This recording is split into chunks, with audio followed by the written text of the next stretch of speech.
Welcome to Unlimited Parenting, where we discuss having children with disabilities or special healthcare needs. I'm your host, Allison, and with me is Melissa, and today we're going to be talking about Idaho Medicaid programs. So without further ado, let's get into the stuff and the things. Welcome, Melissa. Thank you. It's been a while since we've recorded a podcast together. Yeah, it has. So I'm super excited that you're back. I'm glad to be back. Thanks for having me. Thank you. So today, talking about Idaho Medicaid programs, which you may not know, or maybe you already do, is that this is an IPOL webinar, and it is highly requested. Very sought after. Yes. We talk about it across the state. We talk about it at parent leadership. So we figured, why not put it into a podcast? Yes. So it's commonly referred to, between us as the buckets of Medicaid. Yeah. So obviously, since you can't see this, I'd like you to close your eyes and picture, unless you're driving. If you're driving, please keep your eyes open. If you are at home, close your eyes and picture in a rainbow formation these buckets at different programs.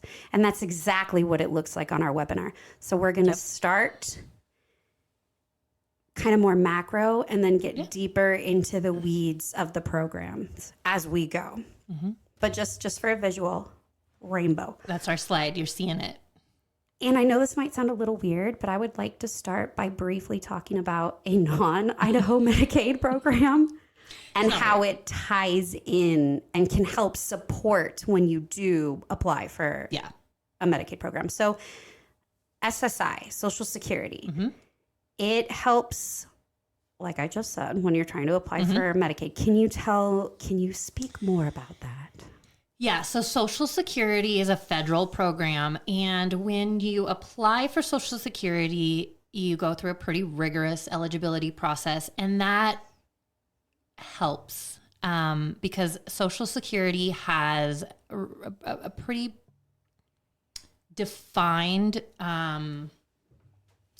explanation of what disabilities are considered eligible for Social Security, what traits and all of that. So if you are applying for Social Security, you are found eligible, it fast tracks you in Medicaid.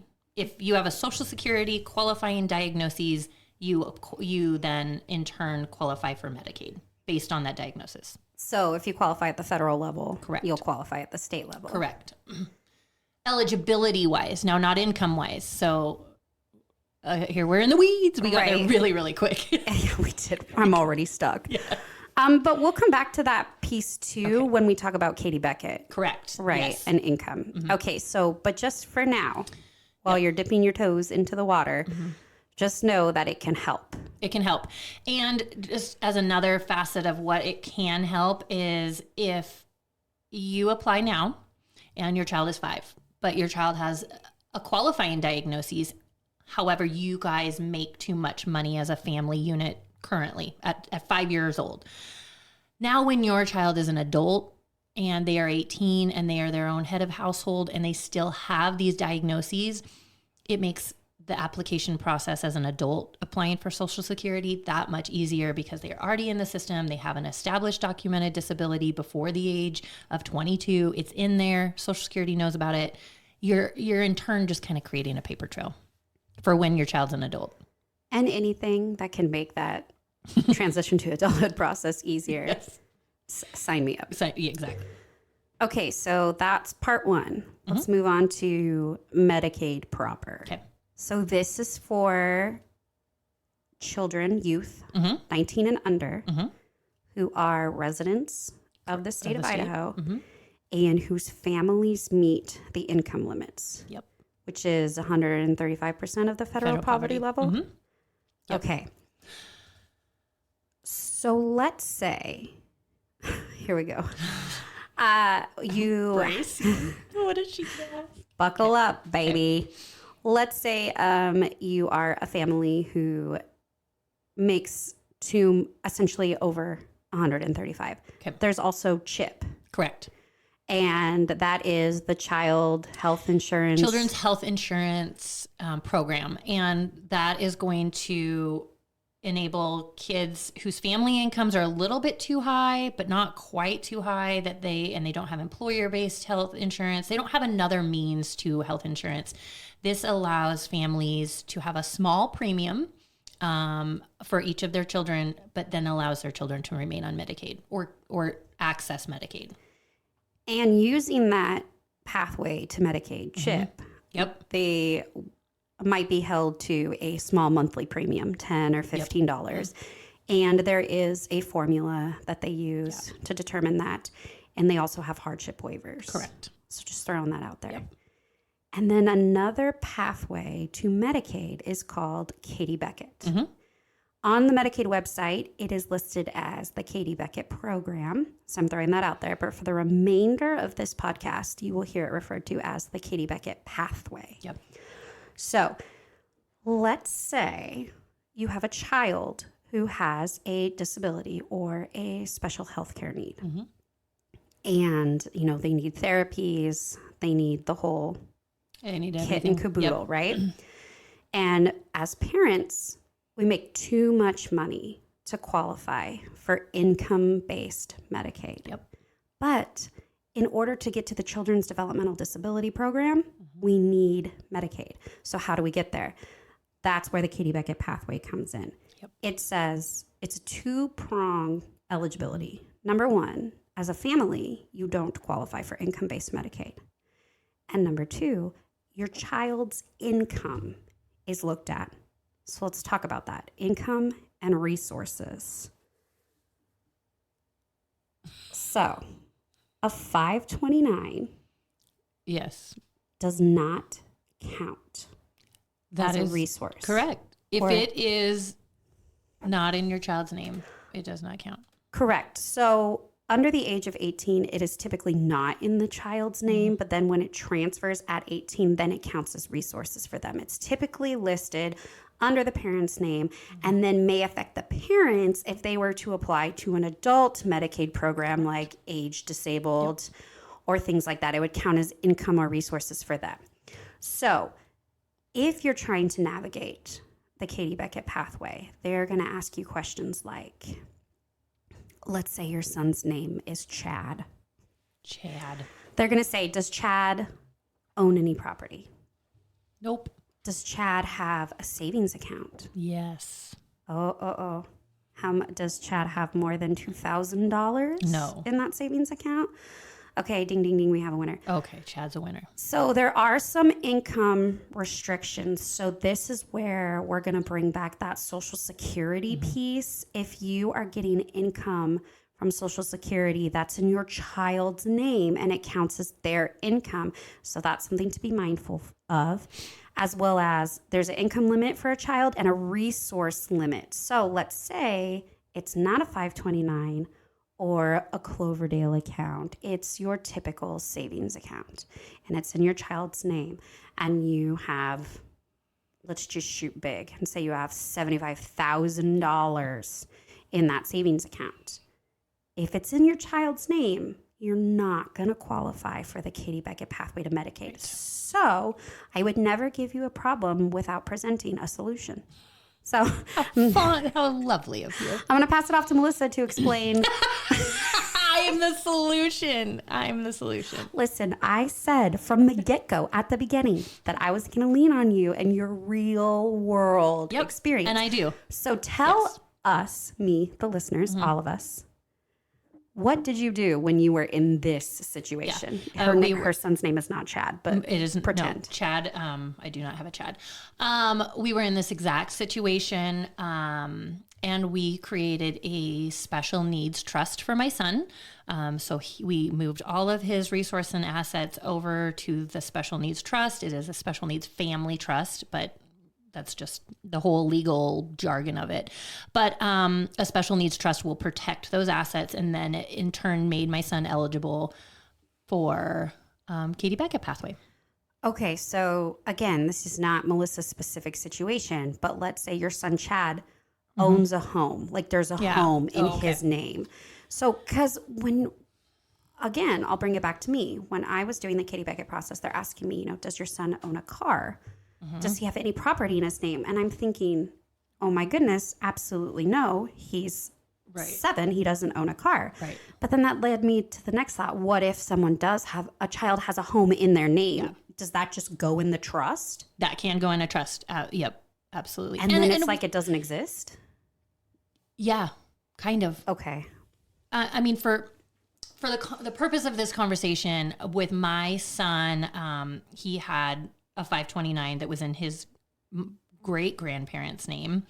And then he also had some real estate in his name, as all the grandkids did. And we had to move that into, yes, a special needs trust so that it wasn't counted as his resource or his assets. And so then it could not be counted and make him ineligible for Katie Beckett or the Children's DD program. But now that we're on this topic, getting further into the weeds. Yeah. If you have a 529A, also known as an ABLE account, that doesn't count. Correct. Either. That is correct. We didn't have an ABLE account, wasn't a thing when we were doing our trust, but ABLE accounts now are a thing. In Idaho banking institutions do not. You can't set up one in an Idaho banking institution. However, federally, ABLE accounts can be set up. Ours is set up through Chase. I know people have set them up through Fidelity. A lot of other options exist. Just because Idaho's banking institutions we won't allow you to open an ABLE account, you can't open them elsewhere. Then those assets in an ABLE account are not counted for public assistance means. Okay, so, sorry, can you think of any other examples of, so it's essentially if the child has property in their name, if they have a savings account in their name, Social Security. The other instance that I have seen this become an issue is if families are set up to receive stock dividends in the children's names. And that's kind of an outlier. It doesn't happen as much, but those come in the bulk sums once or twice a year, and those can kind of sway the assets of a child too. So those stock dividends are also something to consider as an asset. When we talk about Katie Beckett, normally this never comes up. I don't want to say normally, but children's recently this has come up a ton, and before it never really was that big. Can I tell you why I think it's coming up? Tell me why. And I don't know when you're listening to this out there in the world, but currently we have just begun the process of the public health emergency, Medicaid unwinding. Yeah, you're right. And I think that's why we're getting a lot of these questions is because you need Medicaid to access the Children's Developmental Disability Program. So during the public health emergency, all of that was put on pause. So if you had income-based Medicaid, you could still access the DD program. But then now you're off it. And so your option is to use the Katie Beckett pathway to access Medicaid to get to the Children's Developmental Disability Program. Because the end goal, because Katie Beckett is not a program in the sense that it's getting you access to the services and the budget and everything. No, that's DD. It's the pathway to get to DD. So I think we're hearing a lot more about how do I become eligible for that, because individuals who are eligible for Medicaid based off of income are now no longer, and they're asking, well, okay, I want to sign me. How do beep boop beep bop boop I pull? How do I get the Katie Beckett program? Yep. And then I say, wait, hold on. We want to get to the Children's Developmental Disability Program, and we use the Katie Beckett pathway to get there. Yep. I think you're exactly right. It just has come up repeatedly over the past months. And I don't ever remember it being that big of an issue my son's 13 now, but when we were initially applying for Katie Beckett, it was, here's the deal. This is what you got to do. We moved everything, and then it was never an issue again. But that was my family. And then we moved on. Okay, I'll save my story for another bucket of Medicaid. Okay, so at this point in our presentation, we now have Medicaid, whether that's through income-based Medicaid or the Katie Beckett pathway. Yep. We are accessing Medicaid. So now... Can I just put the disclaimer out there that Katie Beckett also, so we have those income fund things, right? But we also have eligibility requirements where we have to have, this is potentially a whole nother podcast, but Katie Beckett isn't, you have to have a special healthcare need. It has to be, we have to have the eligibility criteria. So you're a child with a disability or a child with a special healthcare need. And there are about 4 of them that are automatic kind of check. Yeah. So for instance, my 2 children check that they are autistic. They check that box. We have another coworker, a fellow parent education coordinator, Sarah, whose son has cerebral palsy. And that is an immediate check in the box. And can you think of the other 2? Because now that I've put myself on the spot, I can't think of the other 2. Of what? The ones that are the automatic. Oh, epilepsy. Thank you. And then the other one is just a combination of complex medical needs. And then we have to have 3, we have to show deficiencies or deficits in 3 life domains. So I just wanted to throw that out there that Katie Beckett is a pathway to Medicaid that has some income eligibility components to it. Right. That's why I was throwing that. In addition to the income, we're also looking at, so when you're submitting this information for Katie Beckett pathway and you're also submitting the DD application at the same time, which you can do. Yeah. You're also submitting, again, I'll just use my family as an example, the diagnostic report from that has to be within the last 2 years. Child check. I'm submitting all kinds of information, all kinds of documents that show that this is impacting my child, developmentally, functionally. Absolutely. Within the home, community, all of these. School. Yes. Yep. Yeah. So you're showing eligibility. Exactly. And that final process is going to be the Liberty assessment. So Liberty is Idaho's independent third-party assessor as of this recording. So essentially what's going to happen is I'm going to get paired with someone who, again, at the time of this recording, this is still being done on Zoom. So we're meeting on Zoom. They want to look at my child for at least 20 minutes, as much as possible, to kind of, engage, like, hi, Chad, how are you? Can you tell me, what do you like to do? And I know you love to tell that your son will try to push the red end button and my son will turn his whole body around and just ignore everything, right? It's too loud or what have you, right? So they're going to try to but before this, it was done in the home, right? Yeah. Someone would come into your home and your child was present the entire time. So they're going to ask you all kinds of questions. And it's a long process. It's about 2 hours at a minimum. Yeah, I would say at a minimum. It's a lot. It's emotionally a lot. If you are anything like the 2 of us in this room, you answer enough questions with a no, and then you can skip ahead. It's like chutes and ladders. You have to climb up the ladder. Because if your child can't do X, they probably can't do Y and Z, right? Yep. So jumps you. Yeah. That can kind of speed up the process, I guess, a little bit. But another just little aside, I guess, is when we're answering these questions, we're talking about, like, what does Chad look like on his worst day? Yep, on his worst day. Chad is having a terrible day, Is he... We're not wanting to provide false answers. That's not ever the intention. It is to provide what the worst day looks like in Chad's life, because this is going to ultimately decide his budget for supports. And when you're going, and again, this might be contentious, but I'm just going to, let's say you're utilizing applied behavioral analysis. You're using ABA therapies. when you're going and you're telling them, this is kind of what Chad does, this is what he likes, what he doesn't like, you're not going to give Chad's best day. You're going to prepare them with what you struggle with the most so that you can get the help with that. So that's the same thing we want to do when Liberty Healthcare is on your Zoom and they're asking you these questions, can Chad stand on one foot for 3 seconds? In my mind, I might be thinking, sure, I saw him do it the other day. But that was the first time I ever saw him do it. Yeah.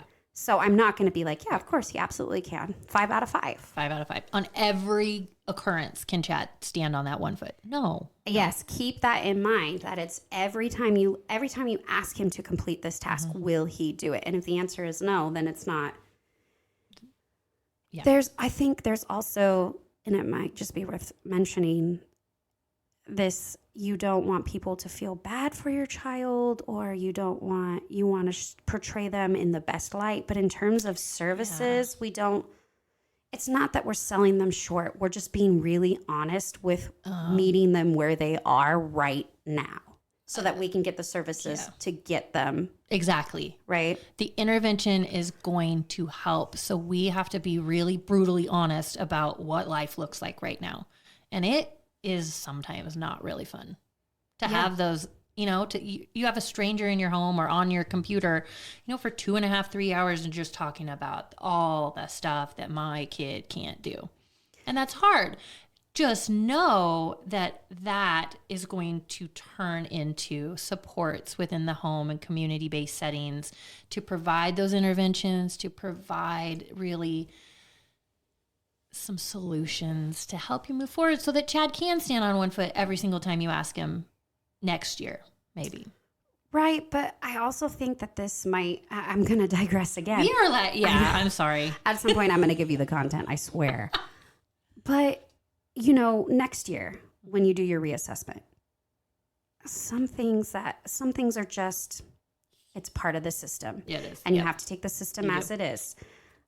Maybe you have a child who is nonverbal, and because of their disability, they will never be verbal. But every time they're going to ask you those questions, does Chad talk? No, Chad did not talk last year. Chad does not talk this year. Chad will not talk in the following year. But it's just the system and so just, as a reminder, when you see it again the following year, it'll be the same questions. And some of them, hopefully, will have changed. Right. We should have new skills. You're right. Okay, so let's say, we have Medicaid and we've applied for children's developmental disabilities. Okay. Now we have access to what's called enhanced Medicaid. Yep. And again, you can apply for children's developmental disabilities with regular Medicaid. You don't need Katie Beckett pathway to get there. No. But then once you've applied for children's developmental disabilities, you've been accepted, you're getting that enhanced Medicaid. So that's home and community-based services. It's in the link in the description will be the Padlet with the whole explanation of basic versus enhanced. So coming along with this, we're going to get a choice. I've applied for DD. We've been found eligible. Here is our budget. So maybe your budget is $14,900, which is the highest budget for the state. What's another option? 8-9 is usually about the second one, and then sometimes 4,200. But they're normally split into they're those. Usually those about Those are one of those numbers will be the number that you hear or get or see. So I've got my budget, and now I have a decision to make on behalf of my child or with my child, if at all possible. Right? Do I want to go the traditional pathway or do I want to go family direct? What do you want to do? So it just really boils down to what you're wanting to utilize your budget for. I'm just going to use myself as an example. Yep. I utilize Family Direct, but not for the same reason that Melissa uses Family Direct. So I use Family Direct because I like the ability to purchase equipment that my son's occupational therapist has said, okay, Chad, when he's in therapy with us, he loves this. It really helps with his sensory seeking, and it provides that proprioceptive input. And I really think that this would be a good use in your home to regulate him. And then, we fill out a goods and service form. I give it to my support broker, it gets submitted, and then if all is well, we get that product in our home. So that's what I like Family Direct for. But Family Direct has another option, which I'll pause and let you talk about. Yeah, I love that option for Family Direct too. It has given us the opportunity to get a bike trailer, for example. My son is not able to ride bikes with the rest of the family, and it gives us the opportunity to do a family activity in the community, just like you guys are doing occupational therapy at home, same kind of thing. But we utilize Family Direct so that we have the ability to pay a community support worker to take my son out into the community to work on goals and skills, social interactions, all of that kind of stuff. But we utilize it to pay a community support worker who is a person that we know and trust in our family. And it gives us that opportunity. If we went the traditional route, we could potentially use a developmental disability agency to provide that support or that worker to take him into the community. I like the opportunity to know and hire whom I want to work with my son. Yes, because with the Family Direct route, you get the agency. You personally have the ability to say, I like you. Exactly. You are hired. This is how, but again, it comes with a lot of responsibility. You're paying that person. Yeah. So I have to be responsible for, I need to go approve time cards right now. You just made me think of it. There is a lot of responsibility. You can you can fingerprint them. You can background check them. You can waive that. You can, so it does come with responsibility. It also comes with a little bit of peace in mind that I know who I'm hiring. I can train that person the way that I want that person trained to be in my home, to care for my son, and to take him out in the community. But we also recognize that there are families out there who don't have a whole bunch of people around them that like a pool to pick from. Yeah. And they like the thought of saying, well, I could go the traditional pathway where I say I would like this DDA agency, this developmental disability agency. I'll drop Chad off in the morning and then I'll pick Chad up in the afternoon, or someone will come with Chad and take him out into the community.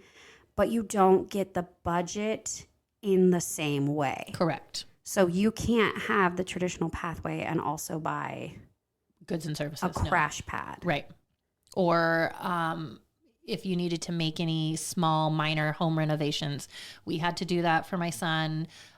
We were able to fix a shower so that it was a walk-in shower, or it was not a walk-in shower, but we needed it to be a walk-in shower for accessibility purposes. That is something that can come out of your budget. If we were traditional, we couldn't do that.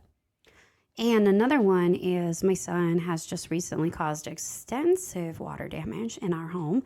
And so I brought that lovely story into work and I got a whole bunch of suggestions.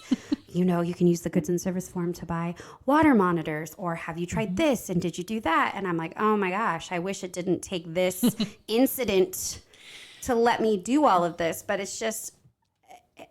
Well, my incident also came from, or my knowing about water alarms also came from an incident. Right. So I guess if you want to think about Family Directed, you can think about that old commercial. It's your money. Use it when you need it, right? You have this budget and you can use it for equipment if it's medically necessary.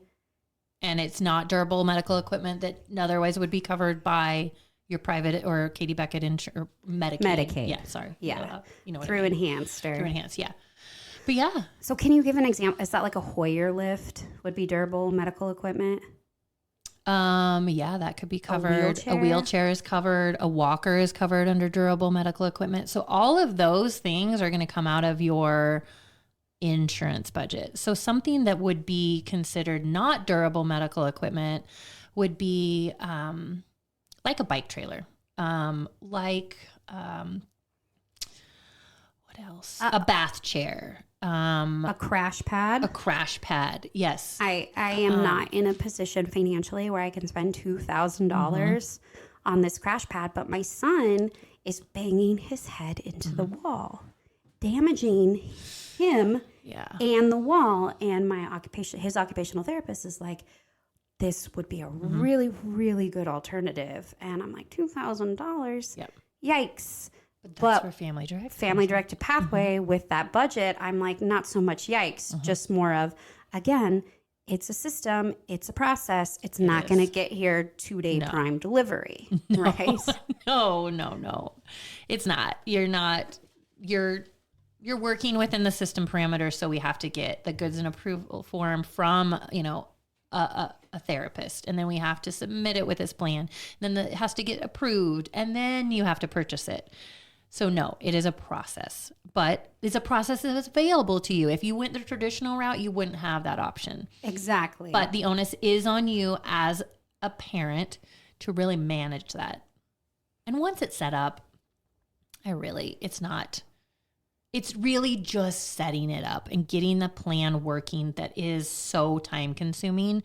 Once it's established and once you're just doing those, recertifications or redoing the plan or upping the plan, it's not that big of a deal. No, in terms of everyday work, it's very low lift because there is no everyday work. No. It's just when you want to utilize your budget. And that's why you have a support broker. And the support broker is really there to walk you through. You have to have a support broker.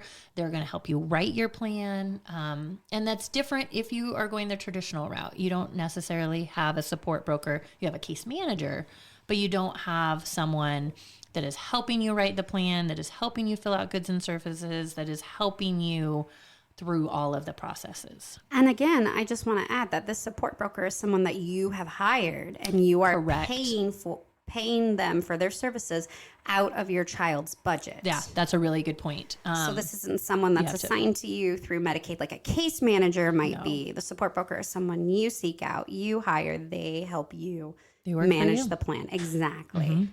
So again, that's hearkening back to the timesheets and hiring and training and all employee of that. agreements, I-9s. There's all of that goes into you hiring employees as a family direct participant. But once that's done, once you've done the I-9 for your support broker, once you've done all that new hire paperwork, you don't have to do it every single year. Unless you get a new support broker. You take that back. So before we move on, is there anything about DD, Children's Developmental Disability, or Katie Beckett Pathway that you want to touch on? Let's see. Before we jump the rainbow to another bucket. No, let's jump. Okay. And then let's jump. And then if you have questions, you know where to find us. We are always here. Right? Yeah. Literally always. Because we could have potentially just really muddied this water. Unintentionally. I don't think we did. I very much am a person who likes to know all of the possible scenarios in any kind of situation. And then there are other people who are the exact opposite of that. Just give me the minimum of what I need to know so I don't get confused, so I don't mess it up. I want one step at a time. And that's why Melissa's here, to rein me in when I'm giving you every possible thing that could possibly happen. But I might have contributed. I'm sorry. Maybe that's my anxiety. Okay. I don't know. Tune in next time. We will find out. Okay, we're jumping to the next bucket, which is commonly referred to as EPSDT, or Early Periodic Screening Diagnostic Treatment. So we're talking about individuals who are under the age of 21. So if you need something, if you're a child and you need something that's exceeded the Idaho plan. Correct. So commonly where I see this is if we're talking about a child who is receiving occupational therapy or speech language pathology, and they've exceeded the number of visits, but they've been found eligible for a larger number of visits. Oftentimes, again, even in my situation, I didn't even know that the therapy clinic was using EPSDT. I just thought I was getting all of this. And then I found out later that on my behalf, they were making sure that they could still provide all of this to Chad. Absolutely. I had no idea for years and years. And actually, I had no idea until I started working at iPool that EPSDT is what was allowing my son to have 3 visits a week, 52 weeks a year of, speech, PT, OT. We were receiving those. I had no idea that it was just done behind the scenes. And so oftentimes parents don't I think the case where many families start understanding EPSDT or hearing about EPSDT is when we're really talking about out-of-home residential treatment facilities and out-of-home placements, that EPSDT then is really, really relied upon heavily. So basically, to sum it all up, if CMS or federal Medicaid has a service that is allowed and it's not covered by the Idaho state plan, but your child has been found to need that, it is medically necessary, then you could potentially bill EPSDT to get that service. So again, that's like a psychiatric residential treatment facility or something along those lines. Yeah, and your provider and their billing department should be very well versed in EPSDT and how to file those claims. And it's not something a parent just takes on and does the application process. Absolutely not. But it's a bucket, and it's something to be aware of. That it happens. So if you're being told by your child's provider, like, oh, you've got to your 17 PT visits a year, we can't see you until next year. Oh, no. This is when we kind of pull that EPSDT card and we go down that route. Right. It's just another tool. It's just a tool, yeah. In your bucket. Yep. It's a tool in your bucket on your rainbow. Where are we going now? I feel like I'm in a dream. We'll move to children's mental health. Okay. So this could be as messy as we want to make it or not. So we could talk about the YES system of care. We could talk a lot. And this is its own podcast. Right. Yeah. It really is, which includes the YES program, also referred to as 1915I. It's a state plan. So let's say you have a child, Chad. Chad has a mental health diagnosis. Okay. We'll just say he's schizophrenic. Chad is schizophrenic. Okay. He is applying for the YES program, Youth Empowerment Services. He is under the age of 19. His family is 300% the federal poverty limit. Okay. And he is a resident of Idaho. All right, Chad. So Chad has checked those boxes, and now he's going to Liberty Healthcare, again, the independent third-party assessor. He's getting something different, though. He is. He's getting, instead of a Vineland, he's going to get a CANS. He's going to get a CANS, so child, adolescent, strengths, needs, and a CDA, or a comprehensive diagnostic assessment. So these people who are administering this are trained professionals. They're social workers. They have the qualifications. And part of what a CDA is it's a diagnostic. So my Chad, every time we do the CDA and a CANS, he gets a new thing added.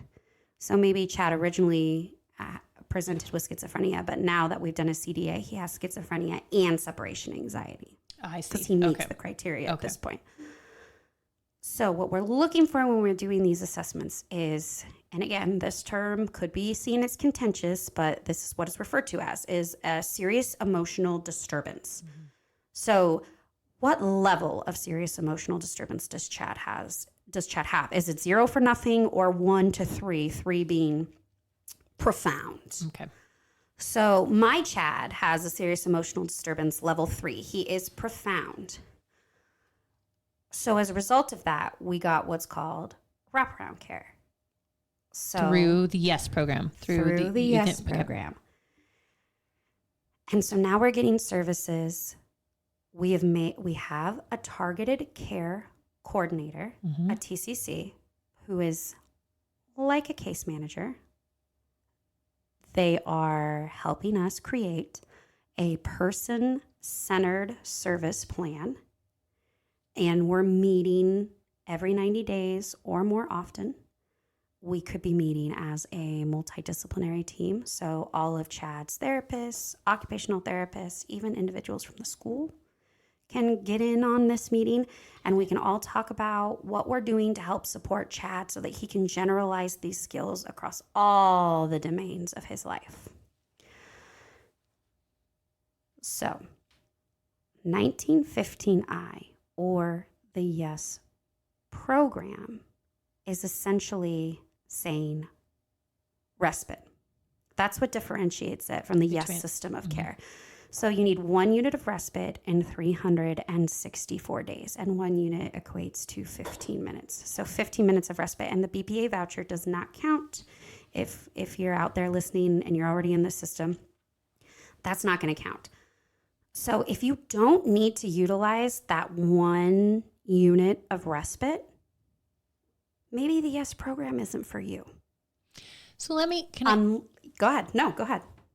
Is it advantageous to have the CANS and the CDA completed for these children? Because within the DD program, that's not going to happen. Correct. I'm just curious. I think it is advantageous. If you were seeing a counselor and you did not have the YES program, but you had, let's say, Medicaid, you were already doing a CANS. I get, okay. And so that's something that they would want to update. I think it's every 6 months. And so if you've had one done in the last 6 months, it's possible that you could use that already established CANS to then apply for the YES program. I do think it's advantageous. I do really like, as a parent, that strengths needs assessment where we talk about, like what currently in the home do we do that helps support Chad? What doesn't support Chad? Yeah. What are we using, and what could we tell providers to do to help support? Just tools. Those are tools that you could pull out, though. Right. Potentially. So I'm going to jump to another bucket, but then I'm going to come back. Okay. And I know that's confusing, but let's say that your Chad is like my Chad, and he's what's called a dual diagnosis child. So my Chad qualifies for the YES program at a serious emotional disturbance of 3, and he also qualifies for the Children's Developmental Disabilities program because he is autistic. Mm-hmm. So then it becomes, what are you really looking for in this program? And what is going to support Chad efficiently and the best? So you can get respite through the Children's Developmental Disabilities program. With your voucher, right? Correct. Okay. So in that case, my Chad might not need the YES program because Children's Developmental Disability with enhanced Medicaid covers counseling, covers occupational therapy, covers all of those other services that he was utilizing.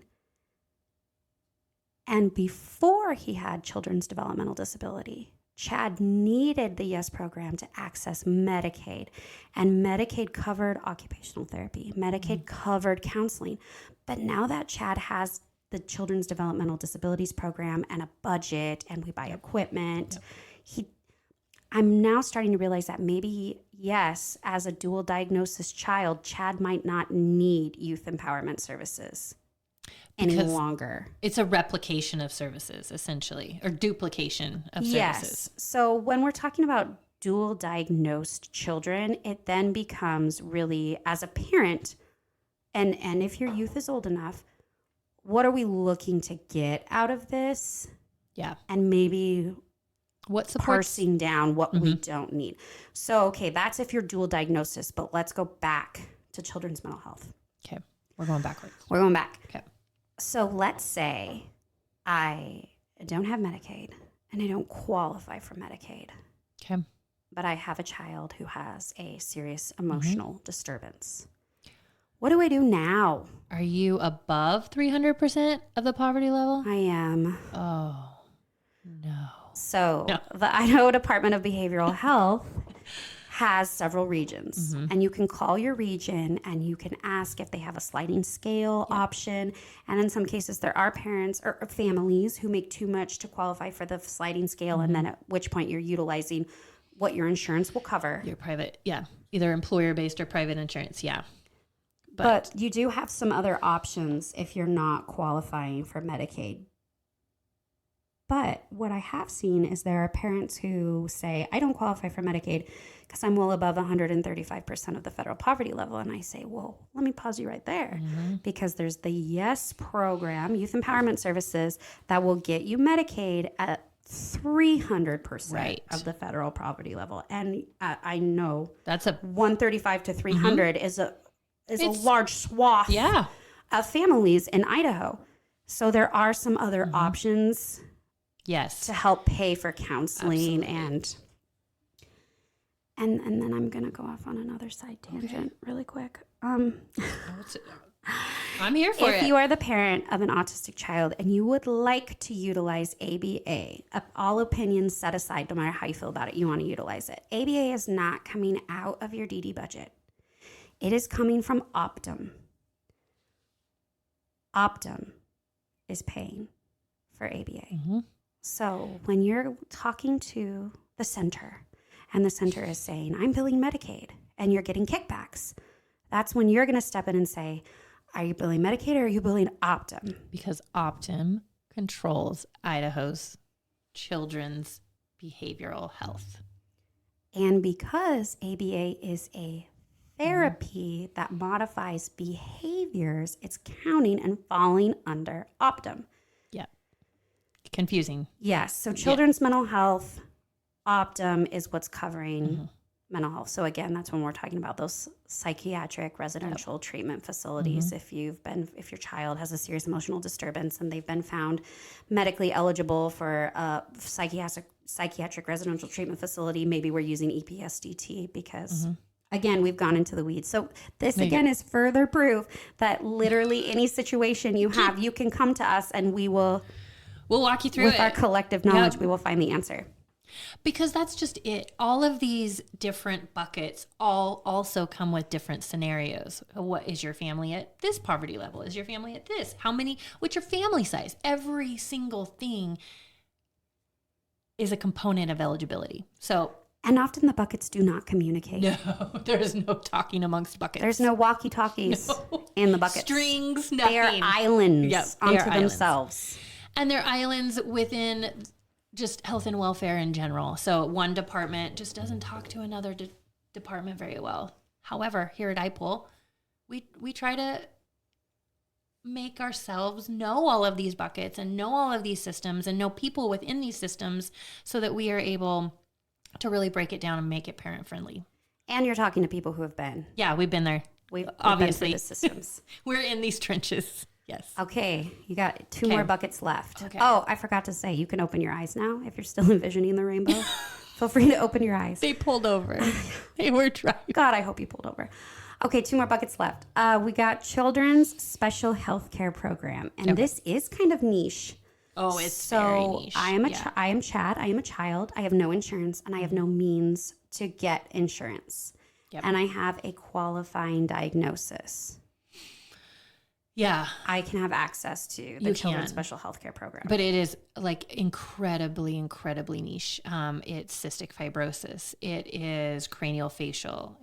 PKU, yeah. Cleft lip, palate, orthopedic, combination of categories. And like you said, you have to have no access to other means of insurance. So you cannot have any access to employer-based health insurance, Medicaid, any other aspect, any other means of insurance will disqualify you from this program. What's a good example of a child who's benefiting from this program? The PKU kid. Well, PKU, I say that, but then PKU can have other private insurance. Cystic fibrosis, I would say, probably is one of the biggest ones, or cleft lip and palate. Those are two areas where I have seen families really benefit from this program. And there is maximum caps.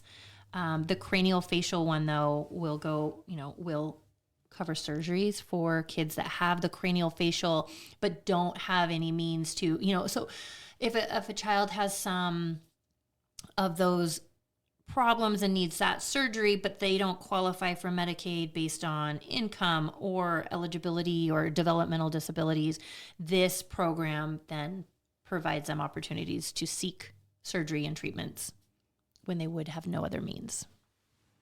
So another tool in your bucket. Yep. And this finally brings us to one that seems odd, like it doesn't fit. School-based Medicaid services. Right. So again, we're talking about the school. This is where we're talking about IEPs. related services in an IEP.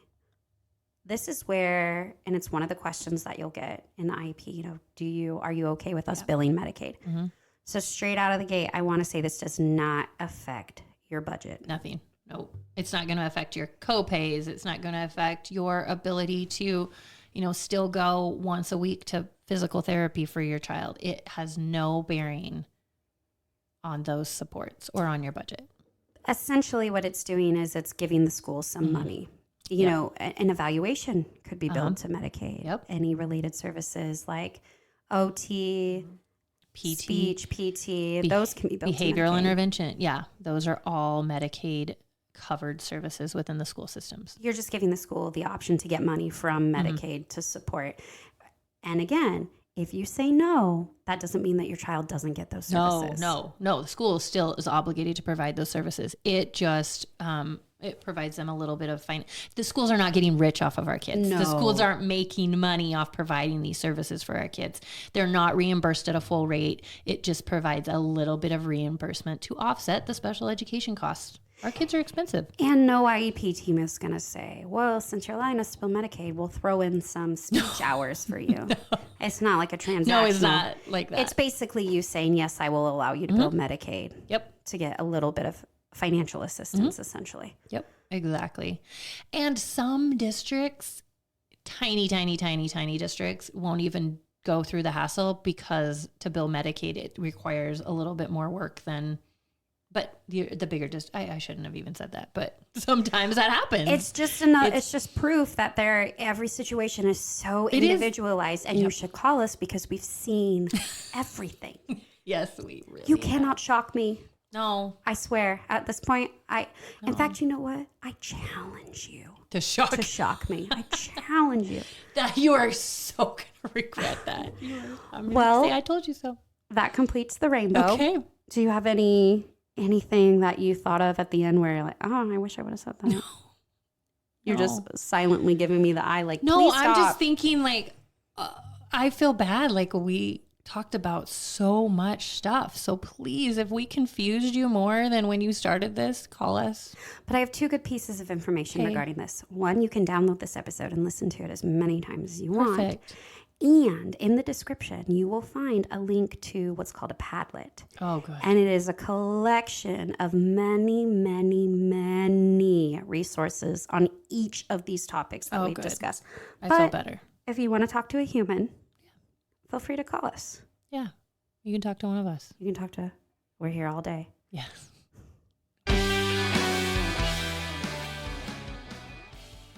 Thank you so much, everyone out there, for listening in.